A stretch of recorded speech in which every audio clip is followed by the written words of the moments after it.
Boa noite, pessoal. Vocês estão conseguindo me ouvir? Se estiverem ouvindo bem, vocês respondam aqui para mim, por favor. Boa noite, eu estou conseguindo ouvir normal. Certo, então nós vamos iniciar a aula para a gente não iniciar com atraso, certo? Eu vou compartilhar com vocês a minha tela.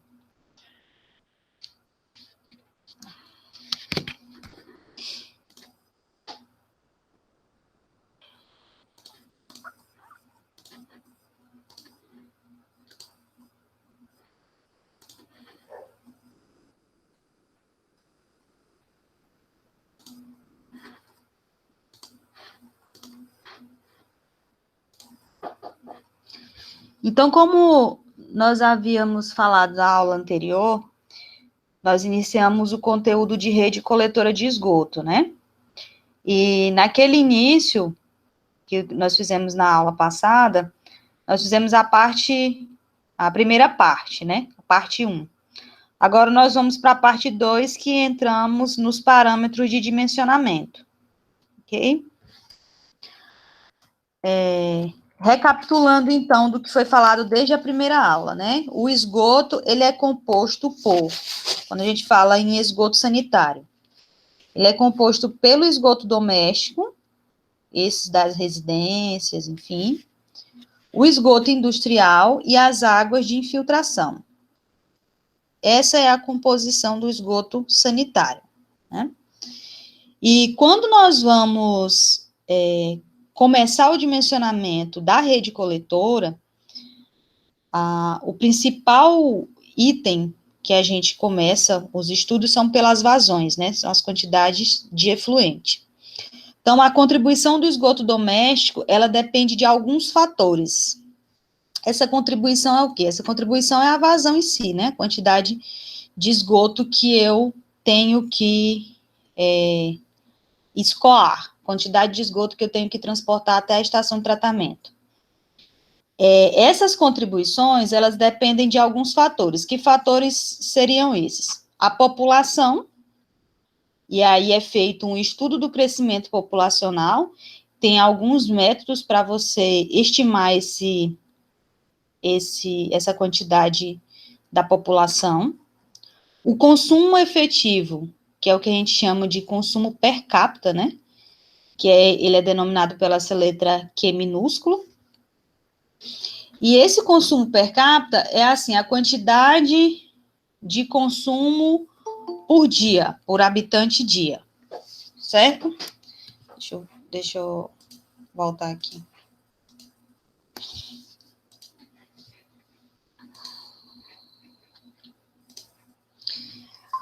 Outro item, coeficiente de retorno de esgoto. Esse coeficiente de retorno esgoto água que está escrito aqui é denominado pela letra C. Esse coeficiente, ele corresponde a 80% do que é consumido na água. Então, eu acredito que vocês estejam vendo ou já viram o projeto de abastecimento de água, e lá você tem um consumo e um coeficiente que é multiplicado para você ter a vazão de água, certo? O coeficiente de retorno de esgoto, em geral, é 80%. Significa que de 100% da água, 80% dessa água que você consumiu na sua residência se transformou em esgoto. Então, o coeficiente de retorno é 0,8. E isso também explica o motivo da taxa de esgoto na sua conta, né? Por isso que ela é 80% da sua conta de água. Os coeficientes de variação, eles também entram nesse cálculo da vazão. E aí a gente tem dois coeficientes, um que é denominado K1 e o que é denominado K2. O K1 corresponde ao coeficiente do dia de maior consumo, então vai ter um dia na semana. Vai ter um dia na semana que esse dia é o que tem maior consumo. Então, por causa desse dia, existe um coeficiente de multiplicação, para não ter erro lá na hora do recebimento, né? Do esgoto que está sendo transportado. E também, durante todos os dias da semana, tem uma hora que é a hora de maior contribuição, né? Aliás, eu falei errado. Em água é que a gente diz coeficiente de maior consumo. Em esgoto, a gente diz coeficiente de maior contribuição. Coeficiente da hora de maior consumo é o chamado K2, ok? Então, esses são algumas das contribuições dos fatores que são dependentes quando você vai calcular as vazões. E aí, desses fatores, a gente fala da contribuição per capita, né? Então, para dimensionamento do sistema de esgoto, deve ser considerado um consumo per capita efetivo de água. E esse consumo, ele não inclui perdas. As perdas de água não entram. O consumo per capita, ele varia entre as localidades e entre também as classes sociais. Então, na maioria das vezes, a gente tem uma tabela e segue essa tabela, né? Dependendo da quantidade do local e da quantidade de habitantes dos edifícios ou do loteamento que você está calculando, né? A contribuição per capita de esgoto é o consumo per capita efetivo de água multiplicado pelo coeficiente de retorno. Então, eu tenho um consumo per capita de água de X. Aliás, eu tenho um consumo per capita efetivo de água de X. Para eu conseguir a minha contribuição per capita de esgoto, eu vou multiplicar esse per capita efetivo de água pelo coeficiente de retorno que eu falei para vocês, que varia, em média, 0,8, que corresponde a 80%. Aqui tem só dois gráficos mostrando assim. Nesse primeiro gráfico, a gente tem o consumo per capita medido em outros países, né? Então, para você ver a variação. Por exemplo, nos Estados Unidos, a gente tem acima de 600 litros por habitante dia, né? Aqui na Turquia já é mais ou menos 150 litros por habitante dia, para você ver como tem essa variação de acordo com a localidade. E aqui a gente tem algumas capitais brasileiras, né? E algumas regiões metropolitanas de São Paulo. Então, por exemplo, no Rio Branco, no Acre, a gente tem em média 160 litros por habitante dia. Quando a gente vem para Florianópolis, a gente tem mais ou menos 330 litros habitante dia. E aqui no Rio de Janeiro, a gente tem, em média, 450 litros por habitante dia, né? Então, tem essa variação de acordo com a região. O consumo de água efetivo per capita e o consumo por economia da unidade de negócio Pardo e Rio Grande, vice-presidência do interior da Sabesp. Isso daqui é porque, na maioria de todos esses cálculos que nós fazemos, a gente tem como base a planilha da Sabesp, né, que é a Companhia de Abastecimento de Água de São Paulo. Então, vamos colocar assim, que eles são a referência quando a gente vai trabalhar esgoto e água, né? E aqui a gente tem uma tabela com a população e alguns municípios do estado de São Paulo, e aqui tem o consumo per capita, litro por habitante dia, de acordo com essa região, né, que é do interior, aqui, de onde é feito o tratamento pela Sabesp. Aí aqui a gente tem uma tabela, e essa tabela, ela lista alguns dos principais autores que trabalham esgoto e água, né? E também tem aqui, como eu falei para vocês, a Sabesp, que é uma das referências, certo? Essa tabela, ela relata o coeficiente de retorno adotado por alguns desses autores. Então, vou dizer que alguns desses autores, Azevedo Neto, né, que é do Manual de Hidráulica, então, ele tem, de acordo com as recomendações de projeto, o coeficiente que ele adota é de 0,7 a 0,8. A ABNT, que é a norma que nos rege para projeto, adota 0,8, certo? A Sabesp adota 0,85, mas também vocês viram lá na primeira tabela que as regiões de São Paulo têm uma maior contribuição, né, e um maior consumo também. Então, esse autor aqui, de Sutia, ele adota de 0,52 a 0,84. Então, esses são os principais autores, né? Nós vamos adotar de 0,8 a 0,85. Agora, falando em si do coeficiente de retorno, né? Denominação mesmo, definição. É a relação entre o volume de esgoto recebido na rede coletora e o volume de água efetivamente fornecido. Então, esse coeficiente de retorno, ele depende de fatores como a localização, o tipo de residências, as condições da rua, o tipo de clima. O coeficiente de retorno também interfere o tipo de asfalto, se é um local que tem pavimentação. Então, é o que eu falei, vai situar entre 0,5 e 0,9. Porém, a nossa norma adota um coeficiente de retorno de 0,8. Ele é denominado pela letra C, C maiúsculo. E aqui a gente tem dois gráficos só mostrando essa variação de consumo, né? E aqui, esses dois gráficos é para a gente representar aquela hora de maior consumo ou contribuição, se tratando de esgoto, né? E dia de maior consumo.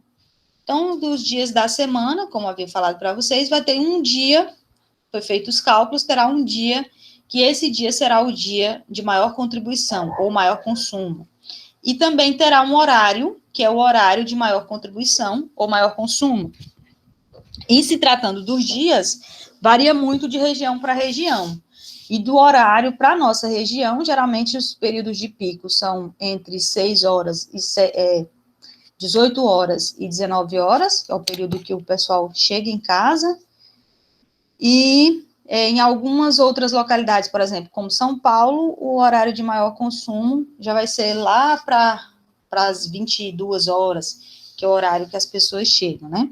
Então, aqui eu tenho, ó, nesse gráfico de baixo, um pico de vazão aqui, ó, entre 11 horas e meio-dia, o horário que o pessoal chega em casa para almoçar, né?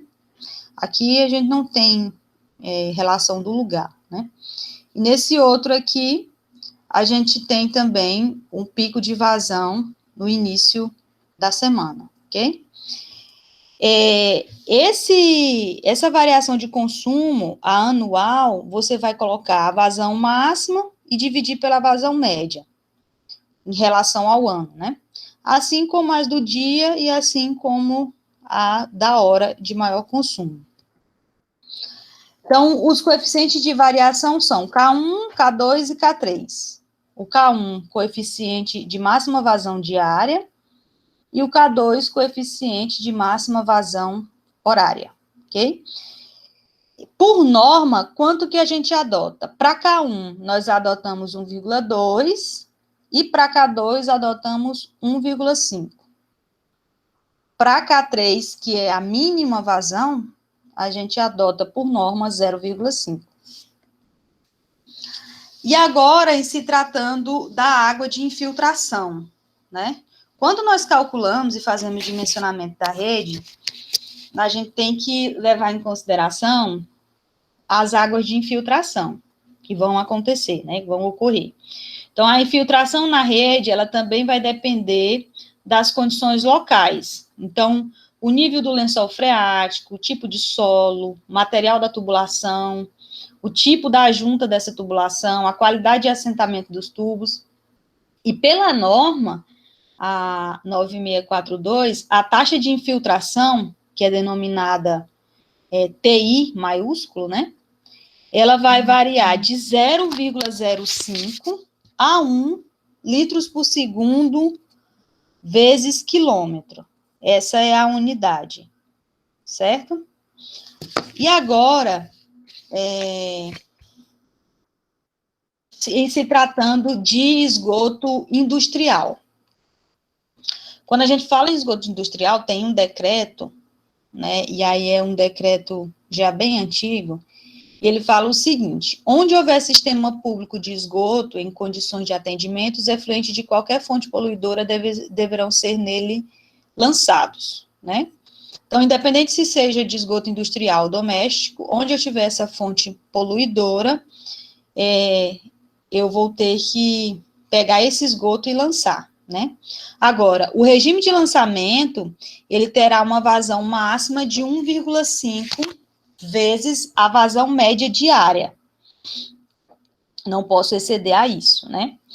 E os efluentes de qualquer fonte poluidora somente poderão ser lançados em sistemas de esgoto se obedecerem às seguintes condições. Então, para esse efluente industrial ele ser lançado na rede, ele vai ter que ter o pH entre 6 e 10, a temperatura tem que ser inferior a 40 graus Celsius e os materiais sedimentáveis, eles têm que ser de até 20 ml por litro. Então, tem que ter essas condições, ou então você vai ter que fazer a sua própria estação de tratamento de esgoto, ok? E agora, em relação à composição do esgoto, né? Então, quando a gente trabalha com esgoto, 99,9% dele é água, esse efluente é água, e 0,1% são sólidos. Sendo que desses 0,1% referente a sólidos, 80% é matéria orgânica que produz sulfetos em anaerobiose, quando a gente tem uma matéria orgânica que tem uma concentração de gás, né? E 20% da matéria é inorgânica, por exemplo, areia. Então, vocês vão ver, quando a gente chegar na parte de estação de tratamento de esgoto, que o primeiro tratamento de esgoto, a primeira retenção é uma retenção por gradeamento, para poder você não ter essa interferência da matéria orgânica no seu efluente, né? Que aí retém a areia. Retém a areia e sólidos maiores, né? Na primeira retenção. E agora, falando em relação ao transporte de esgoto sanitário, né? O transporte em si. Então, a gente tem hidráulico, que é o transporte de vazões máximas e mínimas como condutos livres, e agora vocês vão começar a trabalhar, né, efetivamente aqueles conceitos que vocês estudaram lá em hidráulica, que é o dimensionamento de condutos livres, porque o nosso projeto, ele é todo em condutos livres, né, quando a gente faz os cálculos de rede de captação de esgoto, trabalhamos com condutos livres. Nós temos uma outra definição, que é chamada as reações bioquímicas, que faz esse controle de sulfeto e de hidrogênio, e temos a deposição de materiais sólidos, que é onde é feita a ação de autolimpeza, ok? Então, aqui tem um gráfico, e nesse eixo Y aqui eu tenho as vazões, e nesse eixo X eu tenho as horas. Ele representa a curva de variação horária da vazão para uma cidade em São Paulo. Então, quando nós vamos calcular e estabelecendo aqui esse tipo de transporte, né, a gente tem que estar atento a esse pico de vazão que nós vamos ter em um determinado horário. Assim como nós temos que estar atentos também à quantidade de chuva, né, de precipitação que a gente tem em determinadas épocas do ano, para que não haja transbordamento na nossa rede, né, em algum ponto.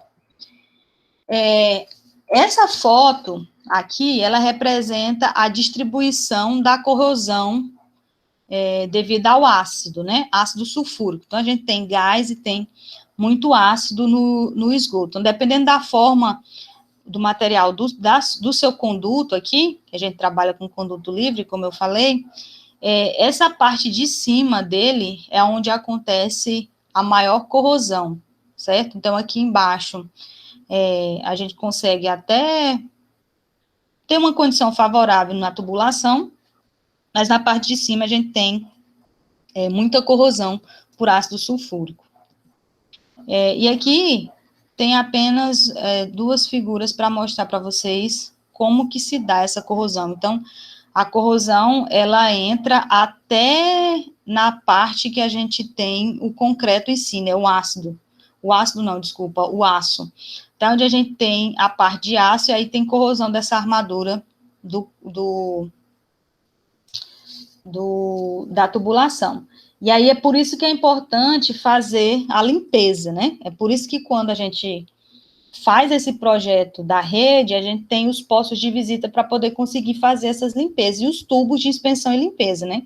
Você não pode apenas projetar e deixar, porque senão quando você for fazer com jato de água, a limpeza é feita com jato de água, aí já corroeu muito a armadura, e aí você vai precisar trocar, ok? Agora, em relação ao dimensionamento em si, né? Então, falando, então, do nossa principal parâmetro, que são as vazões. Para as vazões, nós temos 3 tipos de dimensionamento no geral.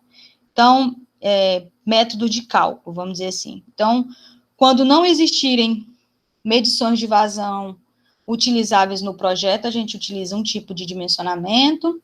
Quando existirem os hidrogramas, né, com os picos de vazão, a gente utiliza um tipo de dimensionamento também, que eu vou mostrar para vocês. E o cálculo de vazão também pode ser feito pelo processo de áreas edificadas. Então, eu vou ter uma quantidade de área edificada ali e consigo calcular a minha vazão. No geral, o método que a gente utiliza é um método que nós fazemos a somatória da vazão doméstica, a vazão de infiltração e a vazão concentrada, ou também chamada de vazão singular. Então, eu vou ter como que a minha vazão de esgoto sanitário, e sempre ela é dada em litros por segundo, e essa vazão de esgoto sanitário, ela será QD, que representa a vazão doméstica, QINF, que é a vazão de infiltração, e QC, que é a nossa vazão concentrada. Então, o cálculo da vazão pelo primeiro método é dado assim, utilizando dessas informações. Como é que você vai determinar qual o tipo de método utilizar? Você vai observar quais são os dados que foram disponíveis para você. Então, a partir desses dados, você começa o dimensionamento. Quando não existirem medições de vazão utilizáveis no projeto, nós temos uma outra forma para calcular. Então, para o dimensionamento da rede de coletoras de esgoto, devem ser consideradas as seguintes vazões. Então, nós vamos ter 2 tipos de vazão quando acontecer essa situação, né? Quando não existirem medições. Nós vamos ter a vazão no início do plano e vamos ter a vazão no final do plano. A vazão inicial, ela será K2, né, que nós vimos lá o que era o K2, o coeficiente da hora de maior contribuição, será a contribuição média inicial, mais a contribuição de infiltração inicial, mais a somatória da vazão de contribuição inicial, certo? Nessa primeira aqui, no início do plano, não entra o coeficiente do dia de maior contribuição, ok? No final do plano, você vai inserir apenas o K1 aqui na equação. E, ao invés de ser contribuição de infiltração inicial, será contribuição de infiltração final aqui na forma, certo? E aqui também, a contribuição singular será a final e não a inicial, como aqui no início do plano, certo? Lembrando que, para cálculo dessa vazão de contribuição média, inicial e final, existe uma fórmula. Então, essa fórmula será o coeficiente de retorno, que nós falamos que vamos utilizar 0,8, a população per capita, certo? Dividido pela quantidade de segundos, né? 86.000 e 400 segundos. Eu vou passar para vocês depois todas essas denominações aqui, para ficar mais simples para vocês o cálculo. Aí, nessa determinação das taxas de contribuição para cálculo das redes coletoras, a gente leva em consideração 3 tipos, né? As redes simples, redes duplas e redes simples e duplas. Então, as taxas de contribuição para redes simples e duplas, a gente calcula de uma forma. Para redes só simples, de outra forma. Então, para taxa de contribuição para redes simples e duplas, a gente tem, em primeiro, o comprimento virtual da rede para a área de ocupação homogênea. Esse comprimento virtual esse primeiro aqui representa, então, o comprimento virtual. Esse segundo item da fórmula aqui, LSIF, representa o comprimento da rede simples inicial ou final. Aqui em cima, LDI representa o comprimento da rede dupla inicial ou final, porque aqui a gente está calculando para redes simples e duplas, né? E aqui dividido por 2, certo? Agora, uma coisa que eu gostaria que vocês tivessem bastante atenção é nessa parte aqui, ó. Na maioria das vezes, nós calculamos por aqui, nem utilizamos essa, né? Porque a gente calcula sempre na rede simples. Então, a taxa de contribuição linear para a rede simples, nós vamos ter no início do plano e no final do plano. No início do plano, será K2, aquele coeficiente lá que nós falamos, vezes a vazão, e aí essa vazão aqui, ó,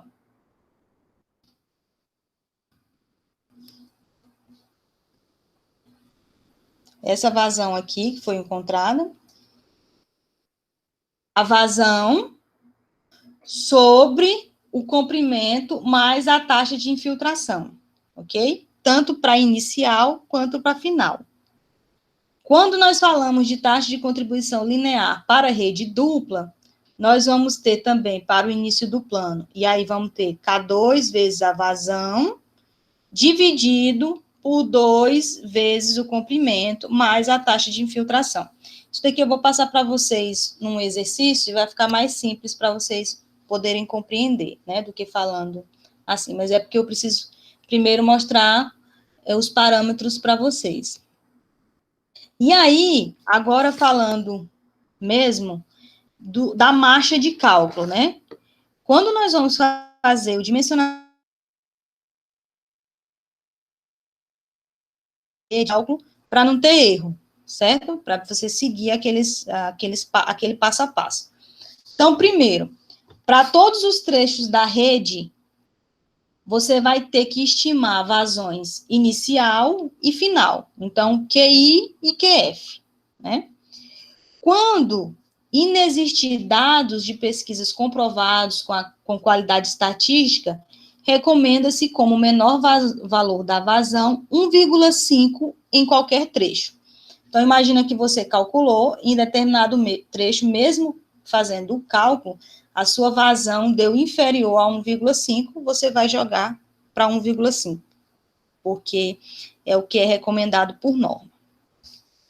Outro item, que é o segundo, os diâmetros a empregar na sua rede devem ser previstos nas normas e especificações brasileiras relativas, mas o menor, ele não deve ser inferior a 100, diâmetro nominal não deve ser inferior a 100 milímetros, ok?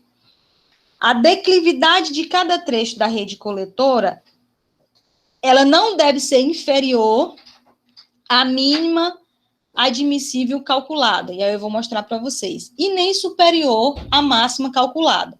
Então, quando a gente estiver calculando declividade, essa declividade ela não pode ser nem menor do que a mínima admissível e nem maior do que a máxima admissível calculada, certo? Então, vamos lá. Aqui, ó, é o cálculo da mínima admissível. Então, número 4, né? cada trecho deve ser verificado pelo critério de tensão trativa, de valor mínimo. Então, esse aqui é o símbolo que representa a tensão trativa. Vocês viram isso muito bem lá em fenômeno de transporte, se eu não me engano. Fenômeno de transporte. Então, a tensão trativa, ela vai ter um valor mínimo de 1 pascal. Então, ela é calculada para a vazão inicial, QI, né? Para um coeficiente de Manning, que vocês viram também lá na hidráulica, de 0,013. A declividade mínima que satisfaz essa condição pode ser determinada pela expressão. Então, aqui, essa expressão aqui, é a que nós utilizamos para calcular declividade mínima, certo? Então, nós vamos ter aqui, ó, 0,0055 vezes a vazão inicial menos 0,47. E essa declividade mínima, ela será em metro por metro, e a vazão inicial em litros por segundo. Quando você tiver um coeficiente de Manning que seja diferente de 0,013, os valores de tensão trativa média e declividade mínima devem ser outros, que serão justificados. E aí eu vou mostrar para vocês também depois, nos outros exemplos que nós vamos fazer, que quando você calcula a inclinação, a declividade, e você não consegue essa declividade mínima, você tem que fazer pelo método de tentativa até que você atinja essa declividade mínima. Porque você não pode trabalhar com valor inferior ao que é dito como valor mínimo, ok? E a máxima, né? A máxima declividade admissível é aquela para a qual se tenha velocidade final de 5 metros por segundo, ok? Então, quando a velocidade final é superior à velocidade crítica, a maior lâmina admissível deve ser de 50% do diâmetro do coletor. Então, imagina que eu tenho lá o meu coletor, né, um conduto livre, certo? Então, a lâmina de água que será admissível ali, quando essa minha velocidade final é superior à velocidade crítica, será de 50%. Então, o efluente ele vai ficar ali na metade do tubo. Como que a velocidade crítica é definida? A velocidade crítica é definida pelaquela fórmula de velocidade que vocês viram lá em raio hidráulico, né? Então, a velocidade crítica vai ser 6 vezes a raiz da gravidade vezes o raio hidráulico, certo? E aí, é importante que a gente observe, e eu vou enviar para vocês 2 sequências das apostilas para vocês darem uma lida e já se nortearem para a nossa próxima aula, que eu acredito que nós já vamos começar a fazer pelas planilhas, né? Que fica mais simples os cálculos. E aí, para vocês verem isso, porque na maioria das vezes, quando a gente está calculando, tem alguns critérios, né? Não é só o cálculo. Por exemplo, e se a minha declividade der maior? E se a minha declividade der menor? Como que eu devo proceder, né? Então, você seguindo os critérios da norma, fica mais simples de calcular. O número 6 diz o seguinte: as lâminas d'água, elas devem ser sempre calculadas admitindo o escoamento em regime uniforme e permanente, né? Vocês viram também isso em fenômeno de transporte, sendo o valor máximo para a vazão final inferior a 75% do diâmetro do coletor. Então, 75%. Agora, quando a gente tem a velocidade final superior à velocidade crítica, aí vai ser apenas 50% do diâmetro, né, do tubo. E o 7º diz o seguinte: a condição de controle de remanso, porque tem alguns lugares que a gente vai ter esse remanso do esgoto, né? Então, sempre que a cota do nível de água de qualquer posto de visita ou tubo de inspeção e limpeza está acima de qualquer das cotas dos níveis de água de entrada, a gente deve fazer a verificada de influência do remanso nesse trecho, para a gente não ter transbordamento, né, da rede, ok? E aí, aqui a gente tem um resumo, né, do dimensionamento hidráulico. Então, um resumo básico aqui do dimensionamento hidráulico, do que é que a gente calcula, certo? Então, você vai calcular a vazão inicial e a vazão final. E aí é preciso a gente entender o seguinte: quando a gente começa a calcular, se eu vou começar a calcular, por exemplo, começar a fazer o projeto de um loteamento, eu começo com a população, aí faço um cálculo da população para daqui 20 anos e tal. Agora, na maioria das vezes, a gente já vem com essa informação, né? Então, o primeiro cálculo que você vai fazer, primeiro você vai fazer aquilo que nós falamos na aula anterior lá. Vai definir o tipo de rede, se é uma rede simples, né? E aí você vai determinar a localização dos seus postos de visita e tubo de inspeção e limpeza, certo? Depois que você fez isso, você vai determinar o local que você vai, a direção, o local que você vai inserir a sua estação de tratamento de esgoto. Depois que você depois que você inseriu, você vai colocar a direção para onde esse esgoto vai, né, obedecendo às cotas. Então, depois disso, entra no cálculo. Aí o cálculo da vazão inicial e vazão final, né? Lembrando que a vazão mínima é de 1,5 litros por segundo, então, no lugar, no seu primeiro trecho, se você não tiver nada, você já inicia com 1,5, certo? E aí, o diâmetro mínimo, a gente tem que lembrar que é 100 milímetros, né? E ele pode variar de 100 a 150 de mínima, né?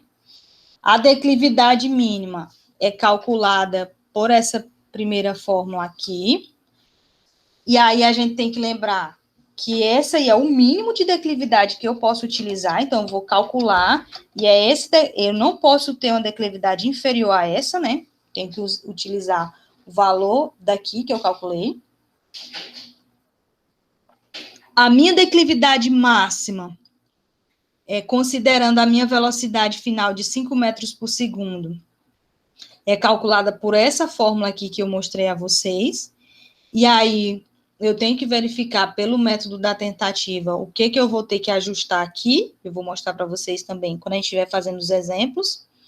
A lâmina d'água máxima, ela é de 75% do diâmetro, mas se a nossa velocidade ela for maior que a velocidade crítica, a lâmina será só de 50%.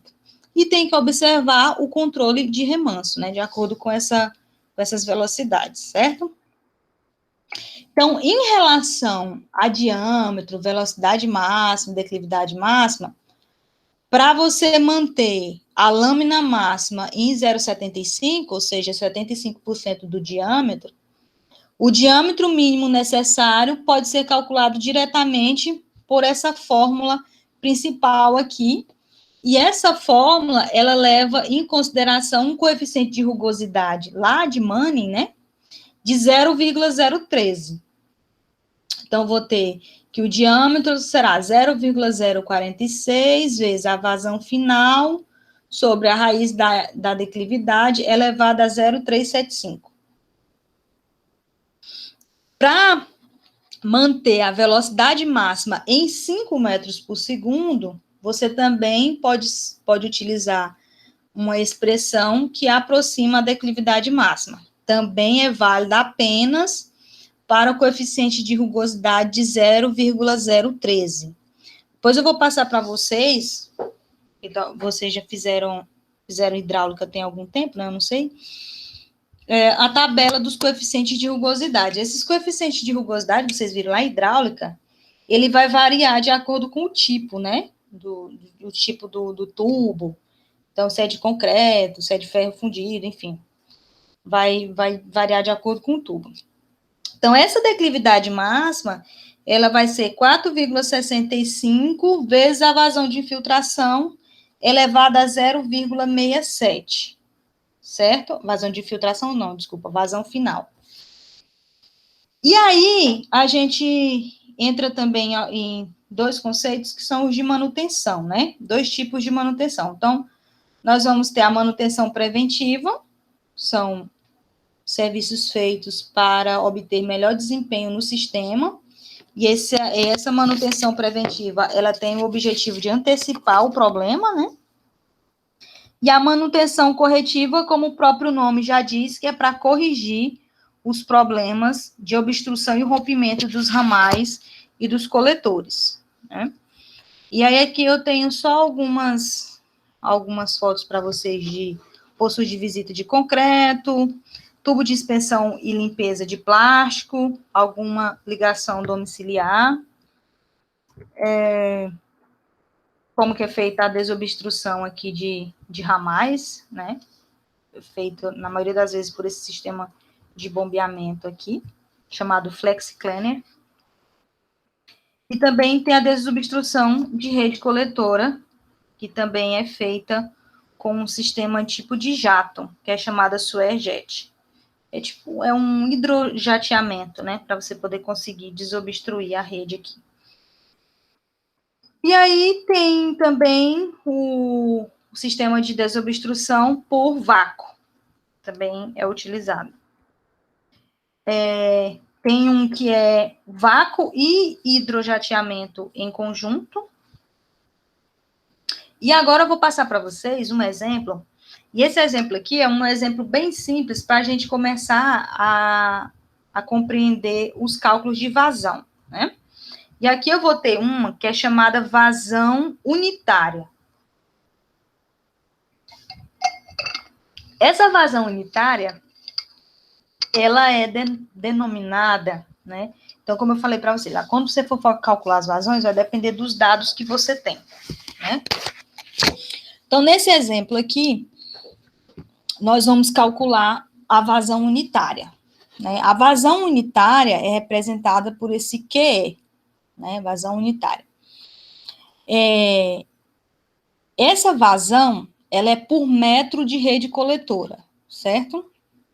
E aqui eu tenho o C, que é a relação da quantidade de esgoto e a contribuição para a rede coletora e a quantidade de água, que é o chamado coeficiente de retorno. Então, por que é que eu resolvi passar esse exemplo para vocês? Porque alguns dimensionamentos você vai conseguir calcular, sim, por essa maneira que é a mais simples. E outros você vai conseguir fazer por aquelas outras equações que eu passei para vocês anteriormente. Então, nós vamos começar os nossos dimensionamentos por essa forma mais simples. Eu vou depois gravar para vocês, ou então na próxima aula a gente faz aqui mesmo ao vivo, um exemplo pelo aquele outro método que foi o que eu mostrei para vocês anteriormente, e assim a gente vai trabalhando até conseguir montar a nossa planilha de dimensionamento com alguns trechos, certo? Então, vamos lá. O QA representa a nossa vazão por metro de rede de distribuição de água. Então, esse QA aqui é representando a vazão por metro de rede, mas é relacionada à água, certo? Então, nesse desenho aqui, nós temos representado aqui a rua, né?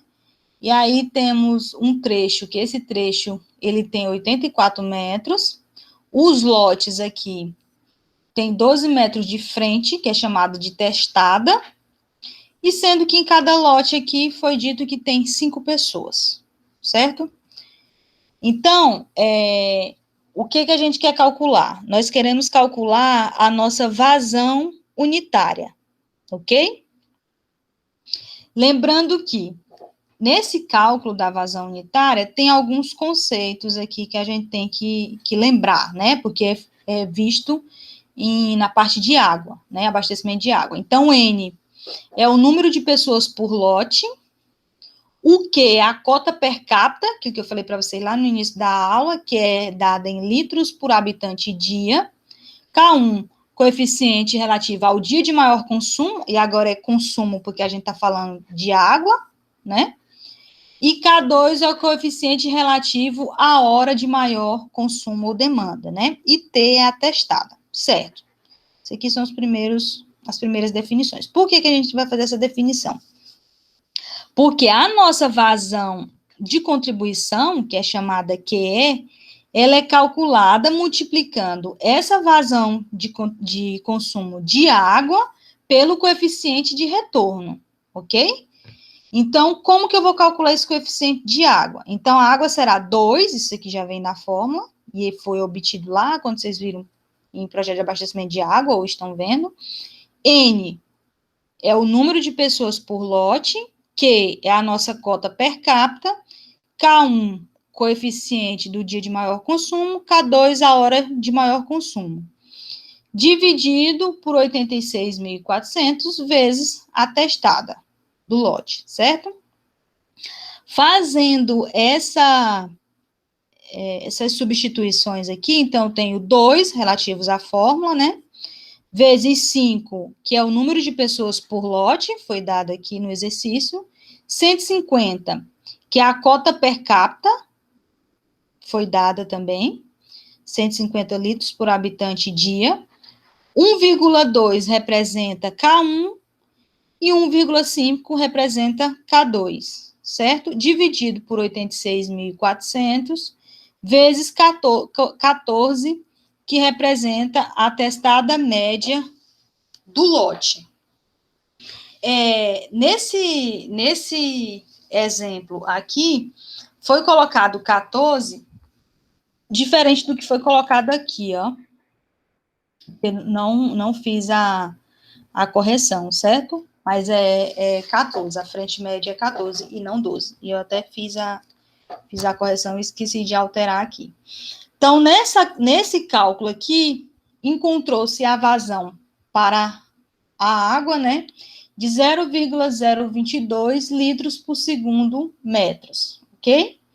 Agora, a gente sabendo que o nosso coeficiente de retorno é 0,8, ou seja, representa 80% do coeficiente da água, nós vamos fazer o seguinte: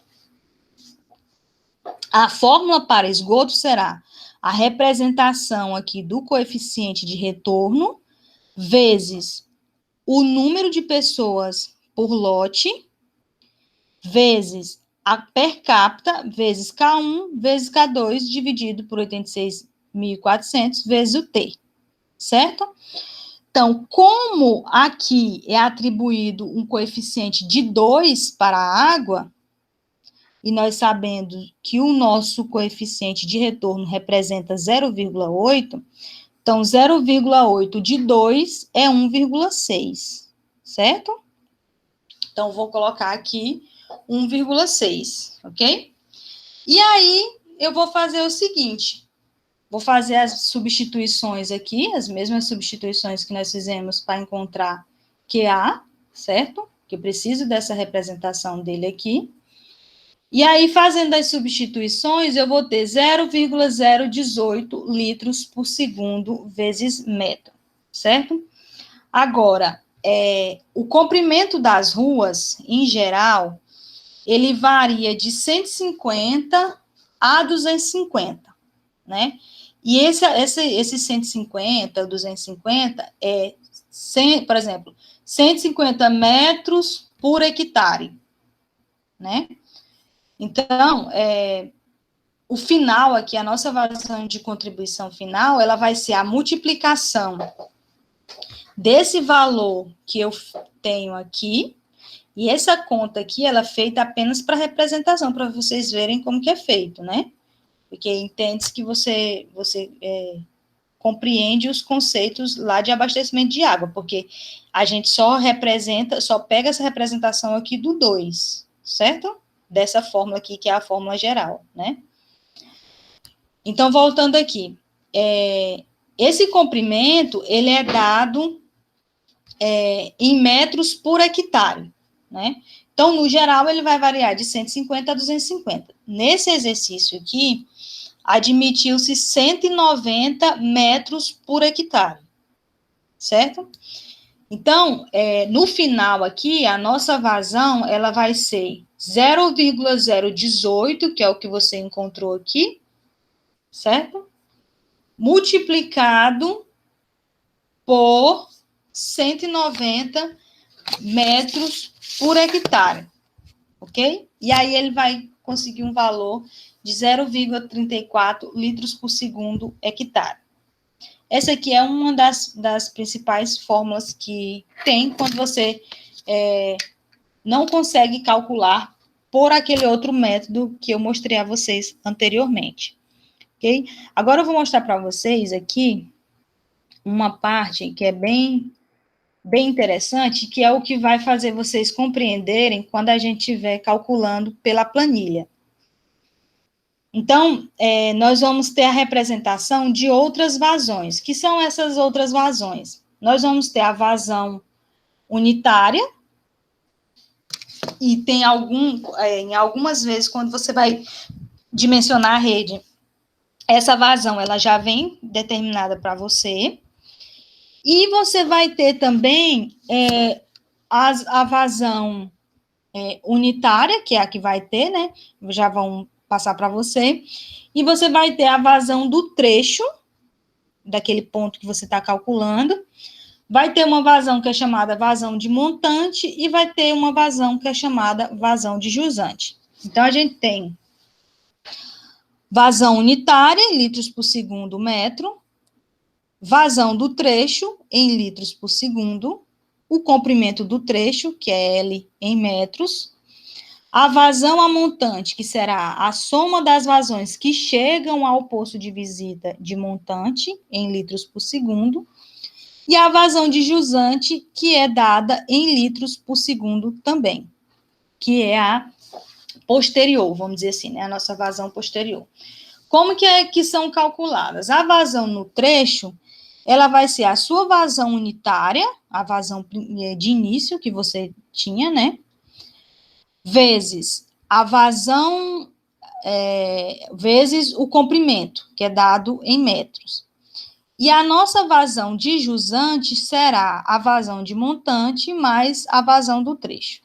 Então, observando essa figura aqui, nós temos 1, 2, 3 trechos, né? Então, temos o trecho 1, 2, temos o trecho 2, 3 e temos o trecho 3, 4, ok? Sendo que nesse primeiro trecho, o comprimento é de 80 metros, nesse segundo trecho, o comprimento é 70 metros, e nesse terceiro trecho, o comprimento é de 60 metros. Aqui, nós não vamos fazer os demais cálculos, como eu vim mostrar para vocês, declividade e tal. Nós estamos falando apenas de vazão, a princípio, certo? Então, nós estamos calculando apenas vazão. As outras coisas a gente vai calcular posteriormente. Aqui eu tenho as cotas. Nesse primeiro ponto aqui, eu tenho uma contribuição inicial de 0,9 litros por segundo, que chega aqui, dessa direção. Nessa outra direção, chega 1,20 litros por segundo. Aqui no ponto 2, e observa que são representados por bolinhas, porque eu tenho um PV, né? No ponto 2, também chega uma contribuição de 2,4 litros por segundo. Ponto 3, 3 litros por segundo. Ponto 4, não tem outras contribuições, ok? Nós vamos calcular aqui para mostrar para vocês como é que a gente faz os cálculos de vazão, né, das demais vazões. Então, nesse exercício aqui, a gente tem uma contribuição de vazão unitária de 0,03 litros por segundo, né? Então, a vazão unitária nós já temos, que é 0,03 litros por segundo. Lembrando que essa vazão unitária, ela varia de acordo com a região, mas na maioria das vezes ela vai variar de 0,025 até 0,04 ou 0,05, né? Então, você já vai iniciar com essa informação para esse tipo de cálculo aqui, ok? Qual que é o nosso objetivo aqui? Calcular as demais vazões, as vazão no trecho, em cada trecho, a vazão a montante de cada trecho e a vazão a jusante de cada trecho, certo? Então, definindo aqui os trechos, nós temos o trecho 1, 2, o trecho 2, 3 e o trecho 3, 4, ok? Então, vamos calcular para o primeiro trecho, que é esse primeiro trecho aqui, trecho 1, 2, né? O trecho 1, 2, ele tem um comprimento de 80 metros, está representado aqui. E aí, como que nós vamos calcular a vazão no trecho? A vazão aqui desse trecho. A vazão do trecho, como dito aqui na fórmula, ela será a vazão de contribuição, e a nossa vazão de contribuição é 0,03, que foi dado no exercício, então tá aqui, 0,03, vezes o comprimento. Então, o nosso comprimento é 80, esse cálculo aqui dá 0,024 litros por segundo. Então, vamos representar aqui, na vazão do trecho, 0,24 litros por segundo. E aí, nós vamos calcular agora a nossa vazão de montante. Então, a vazão de montante é aqui do início, né? Do início do nosso trecho. Quanto que será a nossa vazão de montante? Observa que aqui, nesse ponto, eu já tenho a contribuição vindo dessa direção aqui de 0,9 litros por segundo e dessa outra direção aqui de 1,20. Então, eu preciso somar 0,9 mais 1,20. Então, a nossa vazão de montante será 2,10, certo? E a nossa vazão de jusante? A nossa vazão de jusante é a nossa vazão posterior, né? A seguinte. Aqui é aqui no final do nosso trecho, né? Eu tenho a do início, que é a de montante, e a final nossa aqui, que é a de jusante, certo? Essa vazão de jusante, ela será a vazão de montante, que você calculou que é 2,10, mais a sua vazão do trecho, que você calculou, que deu 0,24, certo? Então, essa somatória dá 2,34 litros por segundo. Ok. Calculamos, então, a vazão do trecho, 1, 2, a vazão de montante, que é aqui do início, e a vazão de jusante, que é o que chega aqui no final, já no próximo trecho, né? Já no próximo trecho. Vamos calcular agora o trecho 2, 3. Esse trecho 2, 3, ele tem um comprimento de 70 metros, certo? Então, tem um comprimento de 70 metros. Como que eu calculo a vazão no trecho? No trecho 2, 3. A vazão no trecho vai ser a vazão unitária, 0,03, vezes o comprimento do meu trecho, que é 70. Então, vai dar 0,21. Agora, eu preciso calcular a vazão de montante. E como que será essa vazão de montante? Bom, a vazão de montante é a que está chegando aqui nesse meu trecho 2. Quanto que está chegando nesse meu trecho 2? 2,4 litros por segundo. E também está chegando a vazão do meu trecho anterior aqui, que nós acabamos de calcular, né? Que é 2,34. Né, que é a vazão de jusante. Então, nesse trecho 1, 2, eu tinha montante e jusante, né? Então, a jusante desse meu trecho 1, 2, agora é a montante do meu trecho 2, 3. Certo? Então, eu vou pegar 2,34, que é a minha jusante do trecho anterior, mais 2,4, que eu sei que está chegando aqui, porque está representando no meu projeto aqui, ok? Então, a minha vazão de montante será 4,74.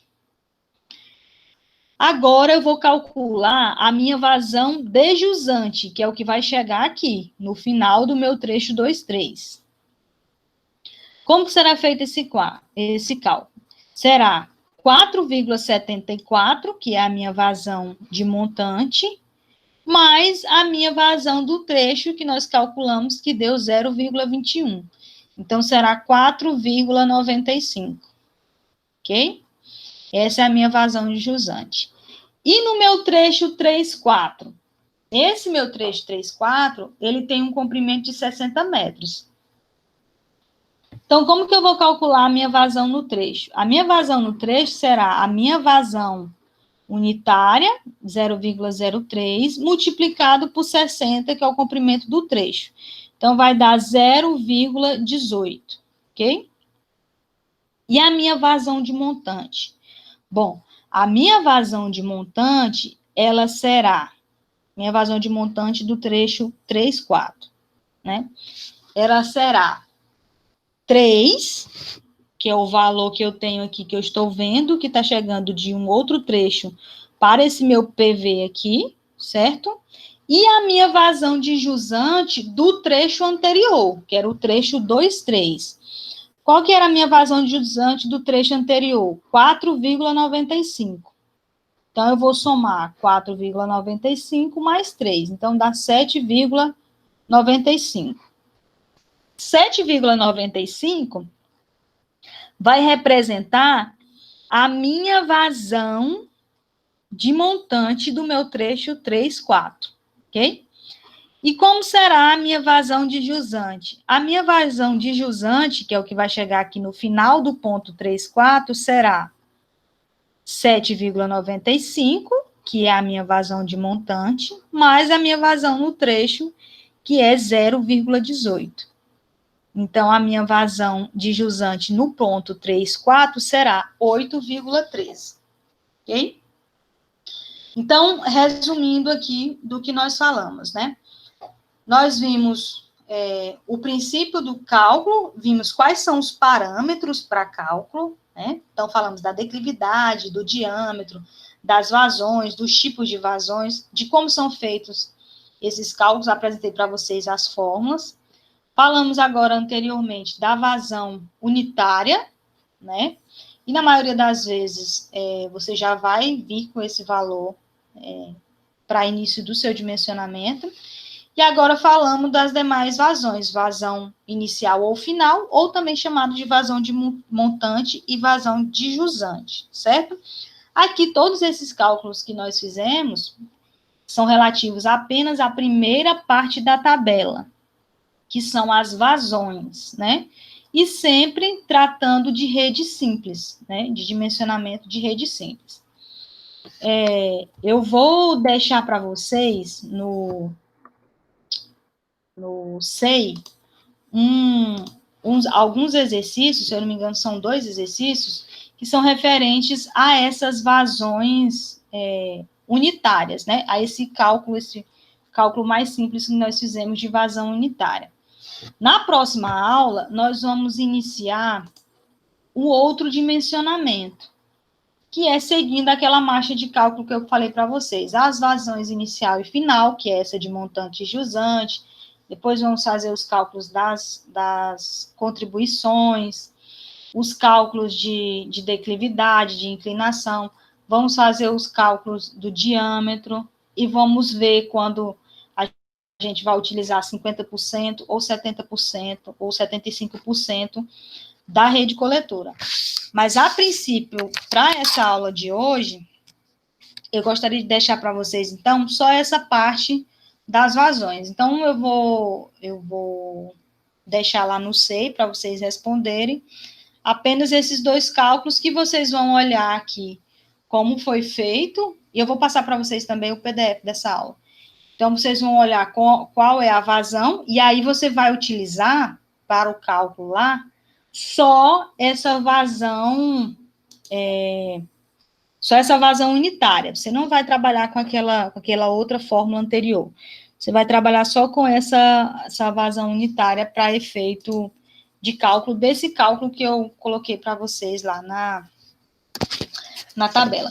Agora eu fico disponível para vocês, para alguma dúvida que vocês tiverem, e eu sei que a maioria das dúvidas surgem mesmo quando a gente está resolvendo os exercícios, né? Mas aí eu deixo aberto aí para vocês, se vocês tiverem alguma dúvida.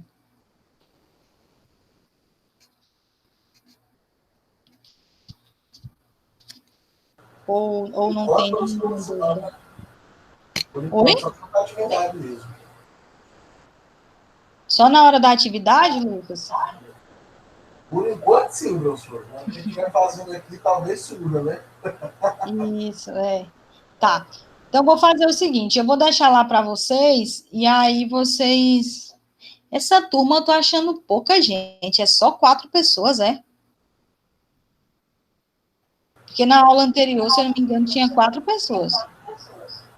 Professor, não sei quantos que tem matriculado, para falar a verdade. Deixa eu olhar no grupo de quantas pessoas tem. Pouca gente. Eu vou olhar aqui também. Tem 10 participantes, né? Pois é, estranho. Deixa eu anotar aqui. João Marcos. Deixa eu fazer bem aqui logo a chamada, bem aqui.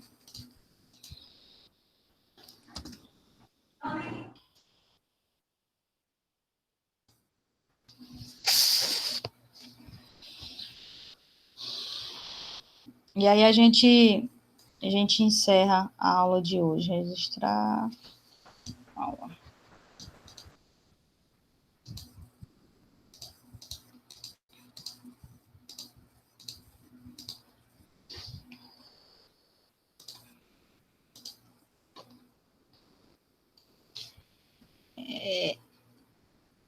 Bruno tá aí? Tô, professor, eu tô aqui. Bruno, Atson tá aí? Não. Cláudio Antônio.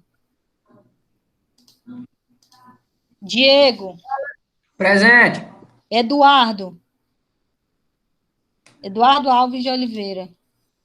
Fernanda. João Marcos. Lucas. Presente. E Ruiter. São 9 alunos. É pouca gente nessa turma. Então, pessoal, eu vou encerrar a aula de hoje, vou encerrar a gravação. E aí, eu vou deixar lá para vocês, no SEI, para vocês responderem a atividade e vou lançar lá no WhatsApp o PDF dessa aula, tá? Que aí tem as fórmulas para vocês seguirem direitinho. Certo? Beleza, professor. Então, agradeço por terem assistido. Oi, Diego, pode falar. Beleza, até que fica mais fácil para responder as questões, né, professora? Que tem muita fórmula. Fica mais fácil. Uhum. Mas aí são só 2 questões, e aí, se vocês tiverem alguma dúvida, vocês também podem entrar em contato comigo. Às vezes eu demoro para responder no WhatsApp, é porque é muita gente. Aí, às vezes eu olho, fico de responder e esqueço. Mas aí vocês me lembram que eu respondo de novo.